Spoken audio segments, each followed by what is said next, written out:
Welcome back dito sa aking YouTube channel. Sa video na to, sasagutin natin yung katanungan na madalas na natatanggap ko sa aking community, students, and sa comments sa ads. Katanungan na, magkano ba ang kailangan kong i-allot na budget para sa FB ads?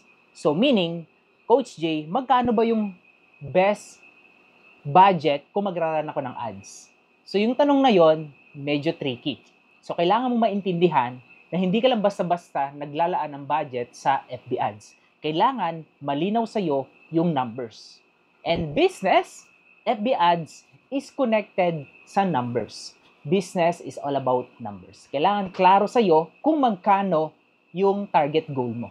Kailangan din klaro sa'yo kung magkano yung cost per acquisition. So in this video, yun yung mga pag-uusapan natin.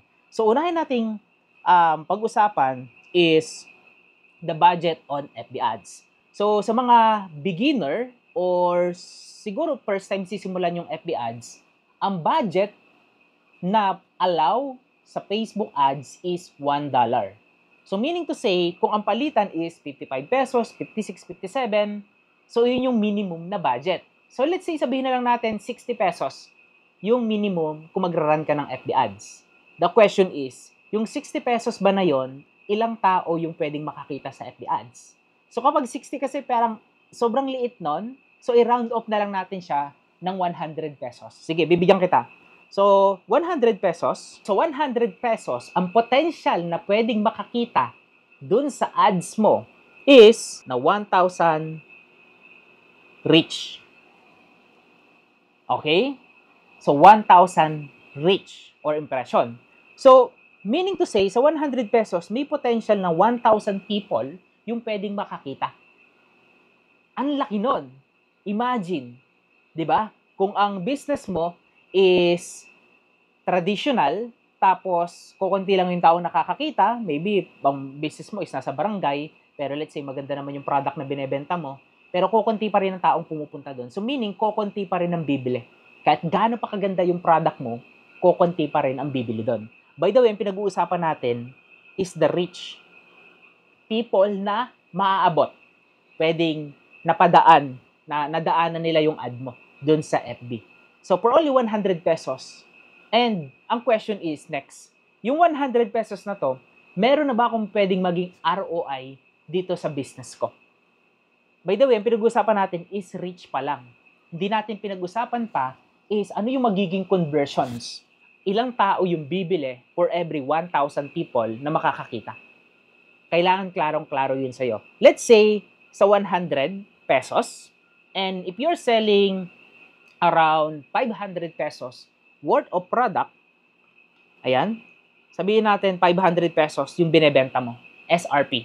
So kung 500 yon and 100 pesos yung ginagastos mo sa ad, for every 500 pesos na binibili, is magkano na lang yung natitira. So, may natitira ka na lang na 400 pesos. Less ads. Okay? Kapag minus natin yung 100 pesos na ads. So, sa 400 pesos, syempre meron ka pang mga cost of goods dyan. Diba? Meron ka pang mga kailangang i-less dyan. So, let's say, less yung puhunan, less yung operational expenses, merong natitira sa'yo na 100 pesos net. Okay? Sabihin natin yung net na to is malinis na to, dun, malinis na. So meaning to say, every time naglalabas ka ng 100 pesos, the potential net income na pwede mong kitain on doing FB ad is 100 pesos. My next question is, how much are you willing to spend on doing FB ads? Kapag nasagot mo to at naintindihan mo to, hindi mo natatanungin yung palaging questions na magkano ba yung kailangan kong i-invest on my FB ads. I ran FB ads for more than 10 years na rin.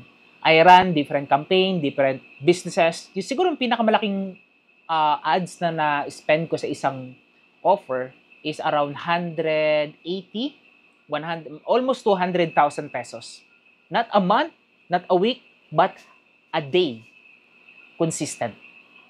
So imagine, yung ROI na pwedeng maibalik no, dun sa business mo or sa client mo. So, ganun ka-importante po na dapat klaro sa atin yung babalik. So, ang tawag dyan is a ROAS, Return on Ad Spend. Diba? Magkano yung binabalik sa'yo? Kung ang ROAS mo is 1, that's break even. Kung ang ROAS mo is 2, which is profitable. Naglabas ka ng 100, merong net na 100 pesos, that's 2. Kung 3 ang ROAS mo, diba? Naglabas ka ng 100 pesos, may net ka na 300 pesos, that's 3. Hindi ka na ngayon kakabahan. And of course, kailangan mo ring maintindihan na FB Ads, yes, is available to anyone. Anyone, any competitors na meron ka, available din yung FB Ads at pwede nilang gamitin. But the challenge is, bakit maraming nag-run ng ads na hindi nagiging profitable? Yan. Okay? So, there's 2 things na pwede mong tingnan. Number 1, sa isang business ng pagpo-promote sa isang business, and if you are part sa isang business, example, isa kang distributor ng isang product, and you are selling sabihin natin barley. Yung product na yun is almost the same sa binebenta ng mga other co-distributor mo. But still, sila profitable. Pero sa'yo, hindi profitable. Ngayon, anong meron sila na hindi mo ginagawa?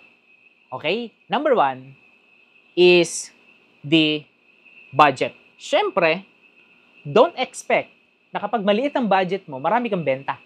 Kapag malaki yung budget mo, pwede kang mag-expect na mas marami kang pwedeng maibenta. Kasi mas malaki yung budget mo. Ngayon, number 2, sales process. By the time na nakita yung ad mo, at kinlik yung ad mo, pwedeng nag-inquire, pwedeng pumunta doon sa website, anong nangyari?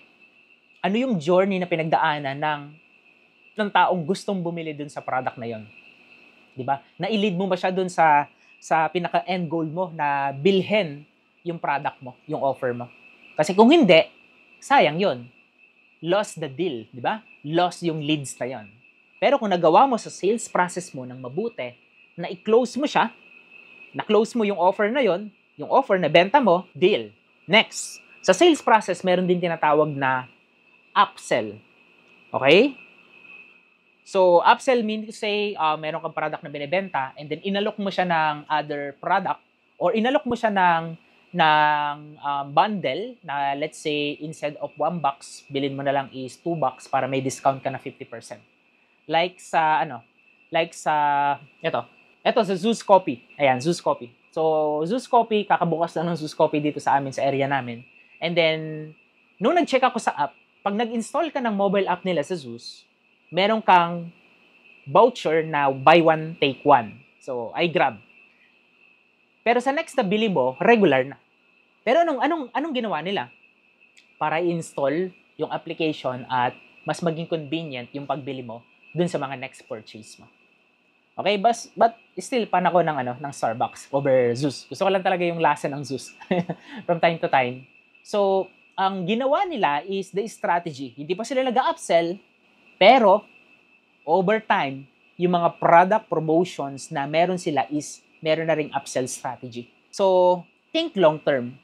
Hindi ka lang kikita sa ads mo on the first place na bumili sila sa'yo. Yung mga customers mo na yon is kailangan alagaan mo.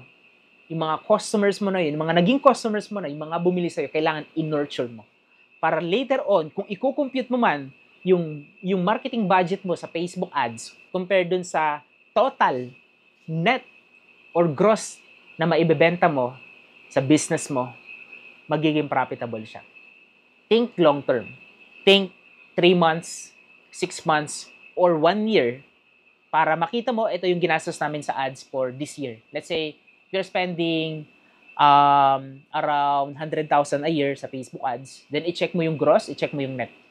Then, let's say, next year, nag-double kayo ng budget. Let's say, ginawa nyo 200. Di ba? Let's say, 1 million this year. Next year, 2 million. Di ba? So, i-check mo yung profitability. Ang idea is ganito. Ang akala ng iba, kapag tinitipid natin yung business, especially on advertising, marketing, ang akala natin nakaka-save or nakaka-less tayo ng expense dun sa ating business. But, in reality, malaki yung sales, malaki yung net na nawawala kapag tinitipid mo ang business mo. So, kailangan mong mag-reinvest. Pag-isipan ng mabuti na FB ads, Facebook advertising, or any form of advertising is not an expense. FB ads is an investment sa business mo. So, I hope meron kang na-realize dito sa short video na to na na-share ko. And yung short video na to is hopefully nasagot yung katanungan na magkano ba yung kailangan kong ilat sa ads. Yes, you can start for 60 pesos to 100 pesos a day, pero hanggang ganun na lang ba? So once you understand kung magkano yung cost per acquisition na sinample natin kanina, which is 100 pesos, and magkano yung net margin na bumabalik for every 1 peso, 100, 1,000, or 10,000 pesos na budget ko sa ads, that's the time na makakapag-decide ka na kung magkano yung pwede mong ialat na budget sa Facebook ads. As of now, merong limit pa rin ang Facebook ads. There's a limitations pagdating sa budget allocations. But hindi kagaya before. Before, para makapag-run ka ng ads, it takes time para umabot siya ng 50,000 a day to 100,000 a day.